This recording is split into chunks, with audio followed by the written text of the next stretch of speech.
ಎಲ್ರಿಗೂ ನಮಸ್ಕಾರ. ಕಾರ್ಮಿಕ ನಾಯಕರು, ಸಿಪಿಐ ರಾಜ್ಯ ಮಂಡಳಿಯ ಸದಸ್ಯರು, ಭದ್ರಾವತಿಯ ಹಿರಿಯ ರಾಜಕೀಯ ಮುತ್ಸದ್ದಿಗಳು, ದೇವತಾ ಮನುಷ್ಯ, ಬಂಗಾರದ ಮನುಷ್ಯ, ಭದ್ರಾವತಿಯ ಅತ್ಯಂತ ಪ್ರೀತಿಯ, ಸರಳತೆಯ, ಸಜ್ಜನಿಕೆಯ ಮಹಾನಾಯಕರಾದಂಥ ಸನ್ಮಾನ್ಯ ಡಿ.ಸಿ. ಅಣ್ಣನವರು ಇವತ್ತು ನಿಧನ ಹೊಂದಿದ್ದಾರೆ.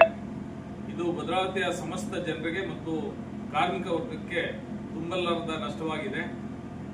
ಹಾಗಾಗಿ ಭದ್ರಾವತಿಯ ಎಲ್ಲ ಜನರು ಕೂಡ, ಕಾರ್ಮಿಕರು, ಗುತ್ತಿಗೆ ಕಾರ್ಮಿಕರು ಎಲ್ಲರೂ ಕೂಡ ಇವತ್ತು ಬೆಳಿಗ್ಗೆ 10 ಗಂಟೆಗೆ ಸರಿಯಾಗಿ ಭದ್ರಾವತಿ ಆಸ್ಪತ್ರೆಯಿಂದ ಒಂದು ದೊಡ್ಡ ಮಟ್ಟಕ್ಕೆ ಮೆರವಣಿಗೆ ಭದ್ರಾವತಿಯಲ್ಲಿ ತಾಲೂಕು ಕಚೇರಿ ಅಂಬೇಡ್ಕರ್ ಭವನದ ಮೂಲಕ, ರಂಗಪ್ಪ ಸರ್ಕಲ್ ಮೂಲಕ, ಅಂಡರ್ ಬ್ರಿಡ್ಜ್ ಮೂಲಕ ಅಂಬೇಡ್ಕರ್ ಸರ್ಕಲ್ ನಿಂದ VISL ಮುಂಭಾಗದಲ್ಲಿ ಬಹಿರಂಗ ಸಭೆಯನ್ನ ಅವರು ಗೌರವಾರ್ಥವಾಗಿ ಹಮ್ಮಿಕೊಂಡಿದ್ದೇವೆ. ಅಲ್ಲಿಂದ ಜೈಸಿ ಸರ್ಕಲ್ ಮೂಲಕ, ಬೊಮ್ಮನಕಟ್ಟೆ ಮೂಲಕ ತಿಮ್ಲಾಪುರದ ಸ್ವಗೃಹದಲ್ಲಿ ಒಂದು ಅಂತಿಮ ಸಂಸ್ಕಾರಕ್ಕೆ ಪ್ರಯತ್ನ ಪಟ್ಟಿದ್ದೇವೆ.